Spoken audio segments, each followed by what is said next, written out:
Okay, so after describing the SVD theorem, so we can also make some observation from the process of the proof of this theorem. Let A be an n by n matrix with a singular value decomposition U sigma V transpose. The first observation is that the singular value sigma 1 to sigma n of A are unique. Okay, the sequence of name is unique because sigma 1 is the square root of lambda 1. Sigma 2 is the square root of lambda 2 to lambda n. So basically, as we know before, the eigenvalue, the sequence of eigenvalues is unique. However, the matrix U and V are not unique. Just as we know before, for corresponding to the same eigenvalue, we may have multiple eigenvectors. Okay, so the scalar multiple of an eigenvector is also another eigenvector. So originally we have already known, corresponding to the same eigenvalue, we can have infinite numbers of eigenvectors. All these eigenvectors are scalar multiple to each other. Okay, so we can see that the matrix U and V are not unique. Okay, and the matrix V diagonalize A transpose A, and the vector Vj are eigenvectors of A transpose A. Okay, so we have known this according to the proof. And now, if we multiply A with A transpose, so AA transpose is equal to U sigma V transpose and V sigma transpose U transpose. And because V is orthogonal matrix, is an orthogonal matrix, so V transpose V is identity matrix. So this can be rewrite as U sigma sigma transpose U transpose, right? So according to this equation, we can say the matrix U diagonalize AA transpose, and the vector Uj in capital U are eigenvectors of AA transpose. Why can we say that? Okay, in fact, our textbook does not describe this clearly, but I find the correlation between this equation with previous descriptions. So remember that when we talk about the diagonalization in section 6.3, we know we can decompose the matrix A into X dx inverse. Okay, so now if we make some comparison, in this case we said X diagonalize the matrix A, because in section 6.3, let me check, 6.3, we have X inverse AX is equal to D. Okay, we say that the matrix X diagonalize the matrix A. Okay, and now if we check this equation, because U is an orthogonal matrix, so U transpose is equal to U inverse, right? So this can be rewrite like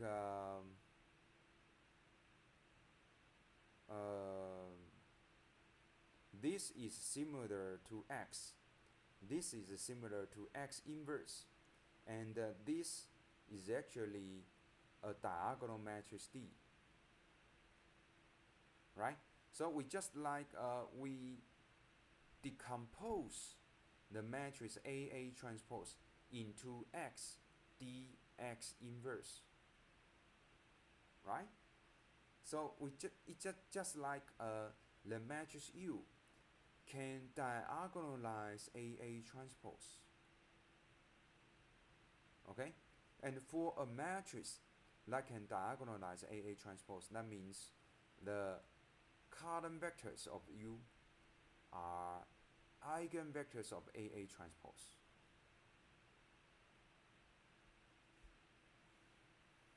Right? Okay.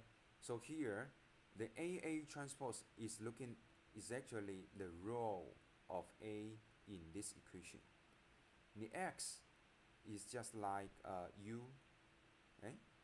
And the U transpose is just like X inverse, and the this is just like the matrix D.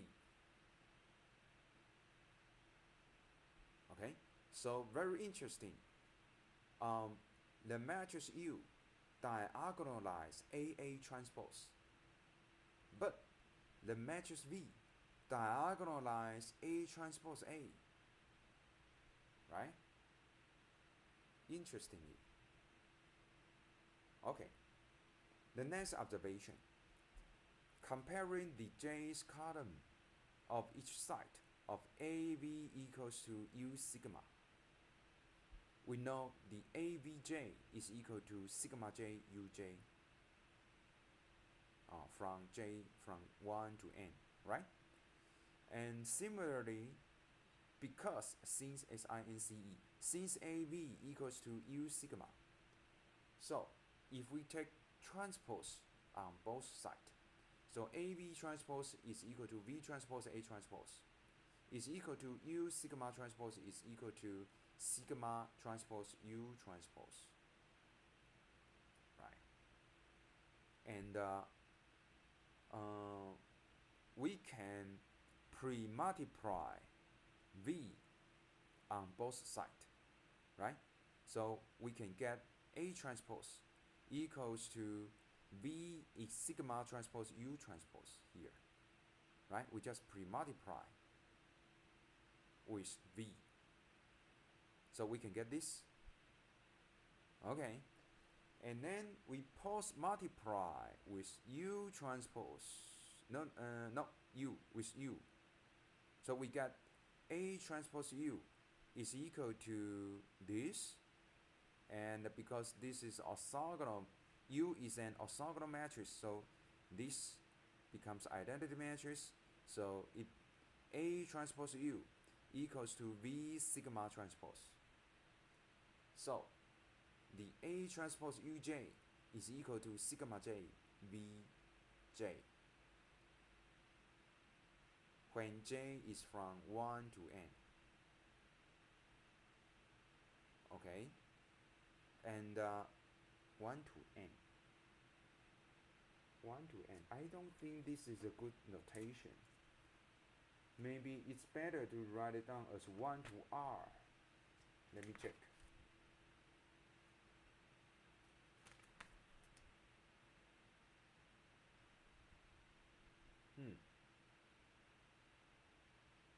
Okay, so in our textbook, it write down as 1 to n.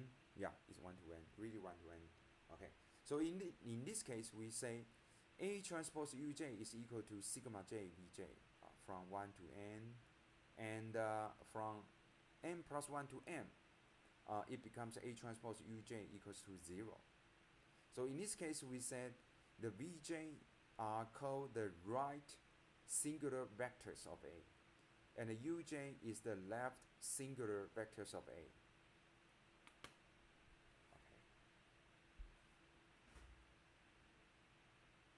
Okay, so this is just a notation. We want to introduce the so-called right singular vectors and the left singular vectors. Okay. And now, observation number 5. If A has rank R, okay, Then V1 V2 to VR forms an also normal basis for the range of A transpose.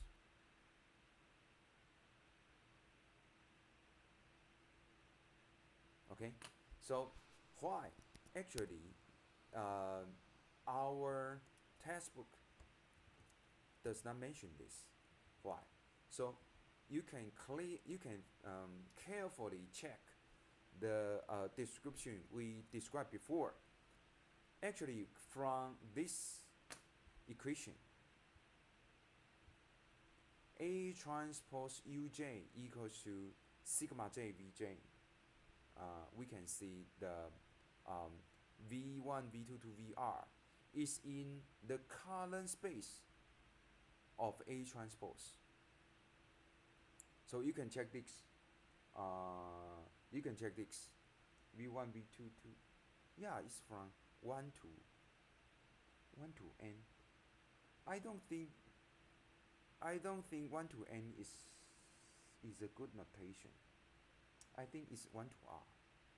But anyway, from here we can see the V is actually in the column space of A transpose. So V1, V2 to VR forms an orthonormal basis for the range of A transpose. And then VR plus 1 to Vn forms an orthonormal basis for the null space of A. Why? Because according to AV2 equals to 0, we know all the vectors in V2 that are those are VR plus 1, VR plus 2 to Vn. They are in the null space of A according to this equation. Okay?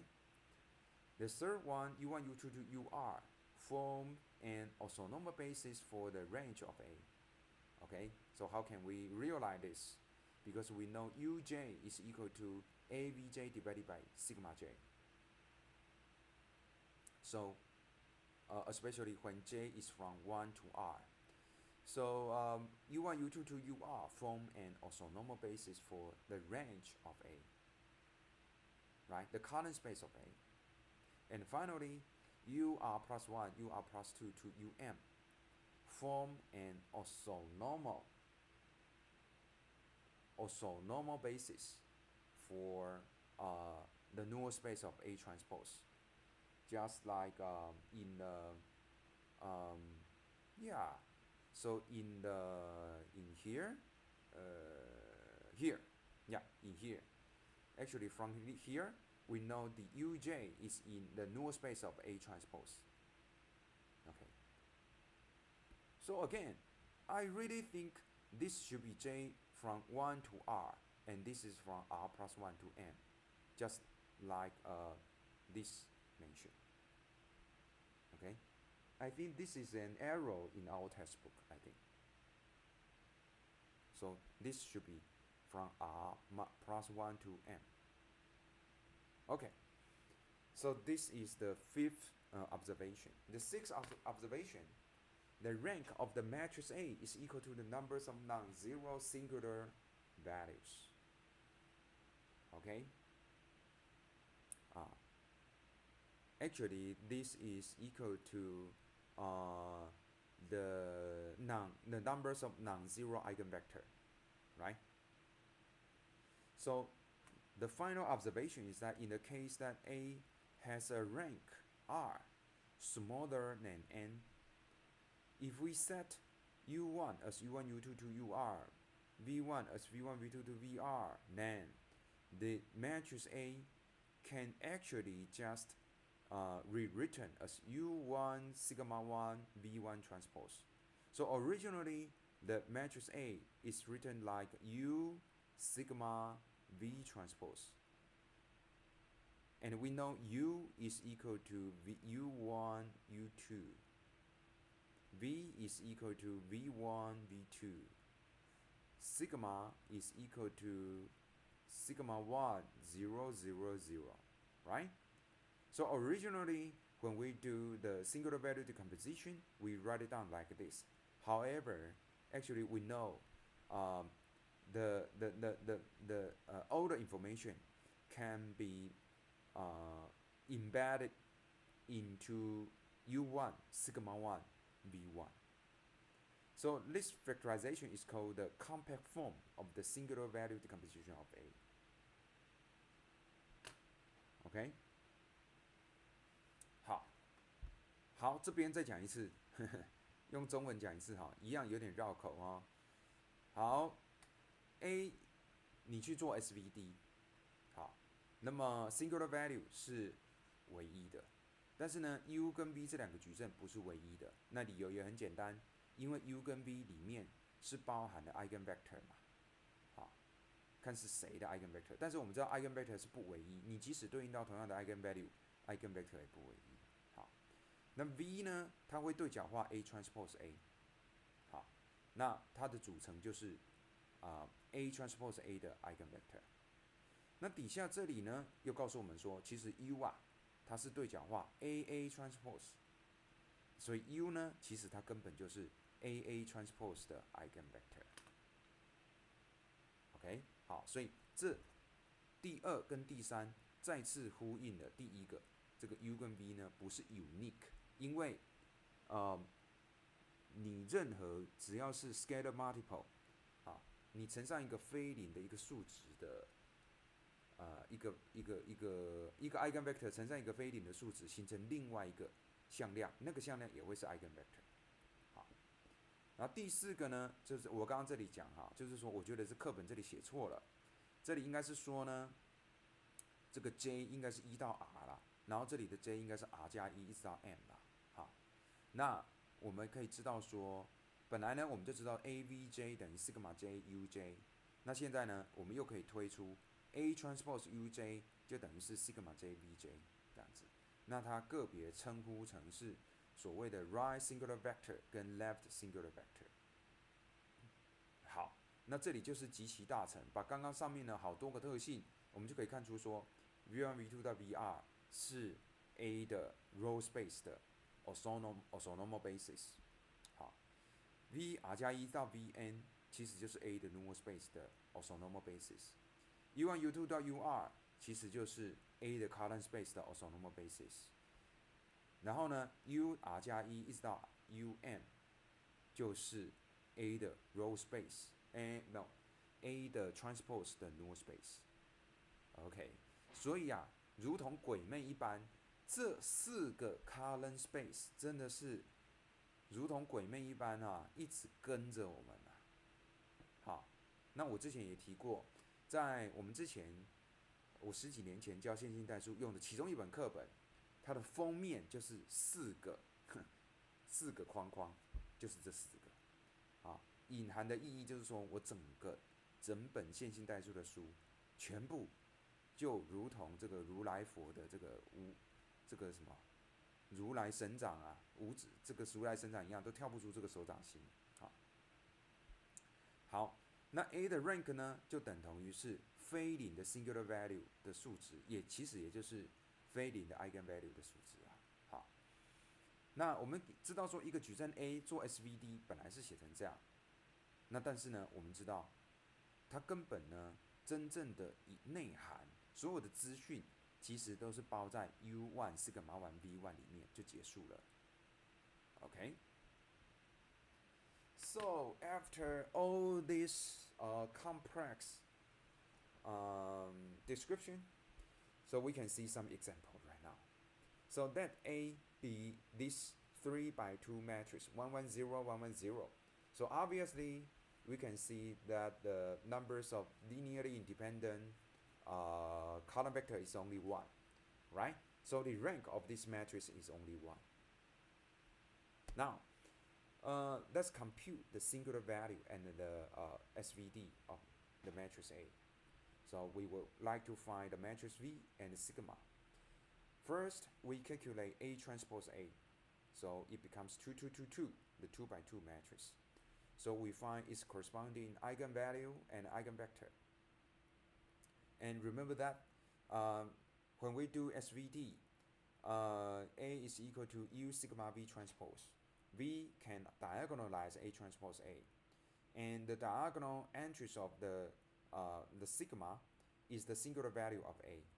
And what is the singular value? It's the square root of eigenvalues of A. And then AVJ is equal to sigma JUJ from 1 to R. And then A transpose UJ is equal to 0 from, is this true? Is this true? Yeah. A transpose UJ is equal to 0 from R plus 1 to N. Okay? Now, we calculate the eigenvalue. The eigenvalue of this 2 by 2 matrix is 4 and 0. Okay, you can calculate it by yourself. So the singular value is 2 and 0. So we can form the matrix sigma as 2 0 0 0 0 0. It's a 3 by 2 matrix. And now you can see the only non-zero singular value is this, right? And the eigenvector corresponding to the first eigenvalue is of the form alpha times 1 1. And the eigenvector corresponding to the second eigenvalue is beta 1 negative 1. Okay. So now the orthogonal matrix is the orthonormal version. Okay, the eigenvector is 1 1 and 1 minus 1, right? But we need to normalize it to construct the orthogonal matrix V, right? So it becomes this way. Okay, this matrix can diagonalize the A transpose A. Okay, so now we have found the matrix V and the matrix sigma. Now we want to find the matrix U.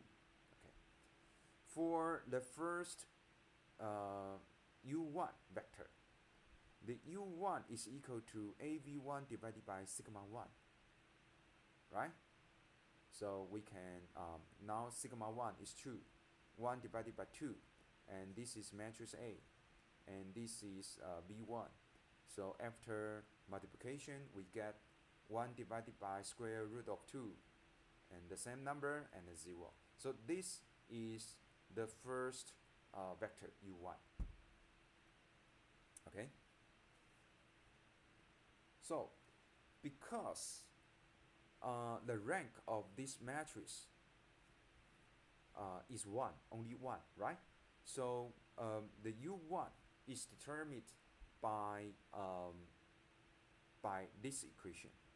So remember that when we want to find U, just go back. How can we find U? For the J from 1 to R, we find the U in this way. Okay?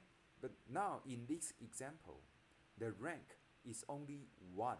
So that means we can only use this equation to find the first, only the first U. For the remaining U from UR plus 1 to Rm, we need to find it by finding the orthonormal basis for the null space of A transpose. Okay? So now we just find the first U. For the remaining vectors of U, we need to form an orthonormal basis for the null space of A transpose, right? So how can we do that? So just use a normal way. We find the null space of the we just solve A transpose X equals to 0, right? Then it becomes, when we write down the corresponding augmented matrix, we do the Gaussian elimination, and then we solve this result. It becomes that the basis for the null space of A transpose becomes 1, -1, 0, and then 0, 0, 1. So you can solve the corresponding linear system, and then you can find the basis, these two bases, x2 and x3. Okay. And now we require all vector u to be orthonormal, right? So u2, we just normalize x2 as the u2. It becomes 1 divided by square root of 2, -1 divided by square root of 2, and then 0. And u3 is, we don't need normalization again because 0, 0, 1 is a unit vector. Okay? And we can check that u2 and u3 are orthogonal. You can calculate the inner product. Or they are also, u2 and u3, they are also orthogonal to u1.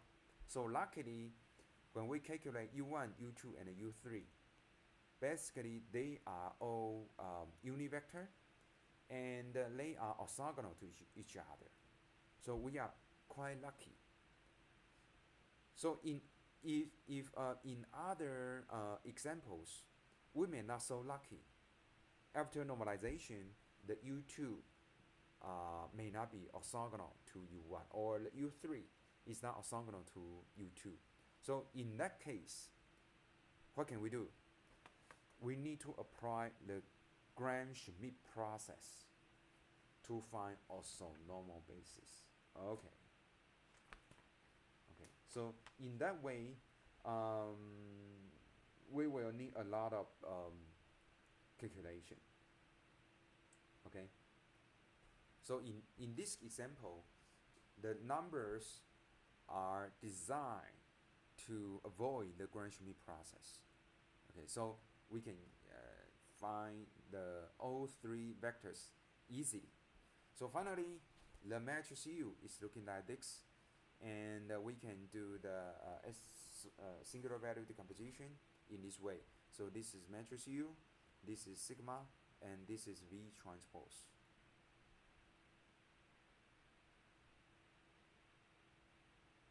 OK， 好，这边我再强调一次哈。现在呢，这个例题就是说，我要你做这个 SVD， 这个针对这个矩阵 A 做 SVD， 而这个矩阵 A 呢，它的 rank 只有1，很显然的嘛。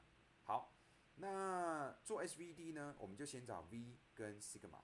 好，那 V 是什么呢 ？V 其实就是把 A transpose A 的 eigenvector 聚在一起嘛。sigma 其实就是你算出 singular value， 把它放好就好了嘛。好啦，那所以说 A transpose A 它的 eigenvalue 就是4跟0。好，那开根号之后呢，就是变成2跟0。所以说呢，我的 sigma 最容易找，就是变成是它是一个3乘2的矩阵，200000，结束了。它对应的 eigenvector 呢，对应到 lambda 1的 eigenvector 是11的 multiples， 对应到 lambda 2的 eigenvector 呢是1-1的 multiples。好啦，那所以我就把11跟1-1呢，我做适当的 normalize， 变成是 orthonormal 的 vector， 那它就形成了矩阵 V。好，所以 V 跟 sigma 是比较好找的。好，接下来换 U。U 是什么呢？好 ，U 的话呢，基本上，针对你的 rank 你 rank 多少，你前面 rank 这么多数量的 U， 基本上就是套这个式子 ，AV1 除上 sigma 1。那很不幸的呢，这个矩阵的 rank 只有1，所以只有第一个 U 我是套这个。好，那我就得到第一个值。那第二个之后呢？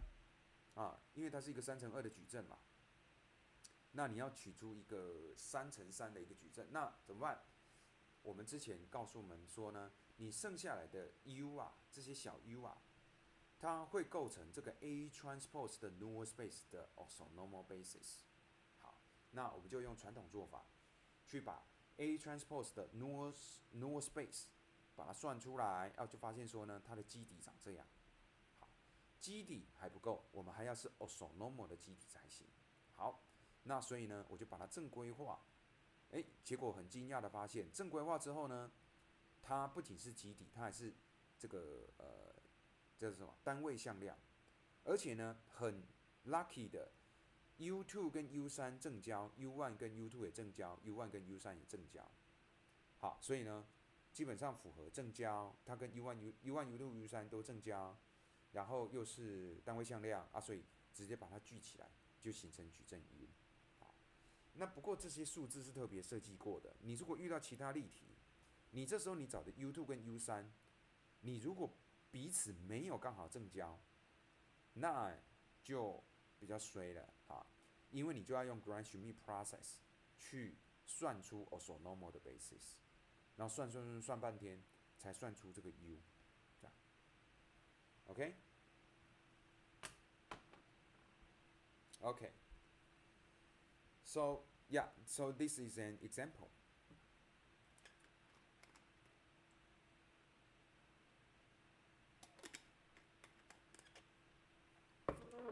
Now we want to go to another example that is talking about visualizing the SVD. Okay, so if we view an n by n matrix A with rank R as a mapping from the row space of A to the column space of A, so we can view a matrix n by n matrix in this way, right? We just like we make a n-dimensional vector into m-dimensional, and this n-dimensional vector is in the row space of A. This m-dimensional vector is in the column space of A. Okay, so and in light of the observation number 4 and number 5, it seems natural to choose V1, V2 to VR as the orthonormal basis for the row space, since the image vectors AV1 equals to sigma 1 U1, AV2 equals to sigma 2 U2, and so on, to AVR sigma R UR. They are mutually orthogonal, and the corresponding unit vector U1, U2 to UR will form an orthonormal basis for the column space of A. So here we see the U1, U2 to UR is a orthonormal basis for the column space of A. We have also mentioned this before in where?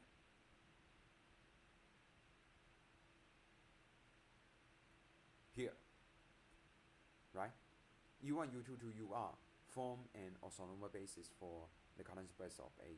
Okay? Okay. So now let's see some example. How can we, if we view the matrix A as a mapping from the row space to the column space, so what is the meaning? What is the geometrical meaning? Okay, so now assume the matrix A is looking like this. Okay. We would like you to find a pair of right singular vectors. What is right singular vector? That means the V, the vector V. Okay.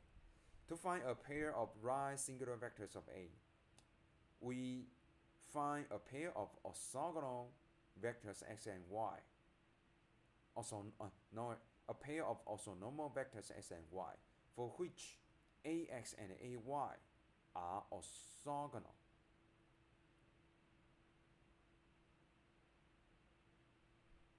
Okay, because right now we view the matrix A as a mapping, right? So if we are given a pair of orthonormal vector x and y, ax is the mapping result, ay is another mapping result, right? Okay, we want to find a pair of right singular vectors of A. Okay, we find a pair of orthonormal vectors x and y, for which AS and AY are orthogonal. Okay, so let's try. Okay, if we set X as E1 and Y as E2, what will happen? So AE1 will become the first column vector. AE2 is the second column vector. And we can see that after mapping, this vector is not orthogonal to this vector. They are not orthogonal. So in this way, it does not satisfy this property. So it just looks like we have the original vector X as E1, original vector Y as E2, and the result of AX and AY it becomes this. They are not orthogonal. They are not orthogonal. Okay? So how about this? We simultaneously rotate this initial pair of vectors around the unit circle. We just do the rotation in some way. We rotate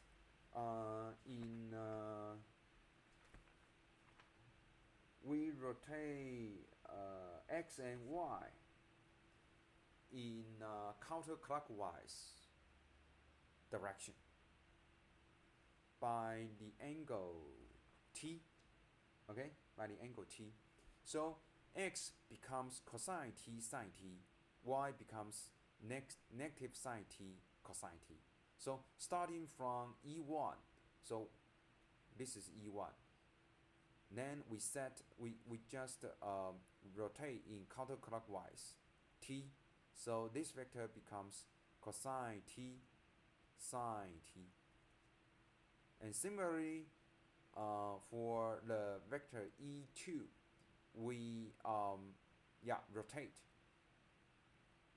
It becomes negative sine T cosine T X and Y. This will happen when the tip of our initial X vector gets rotated to the points 0.6, 0.8.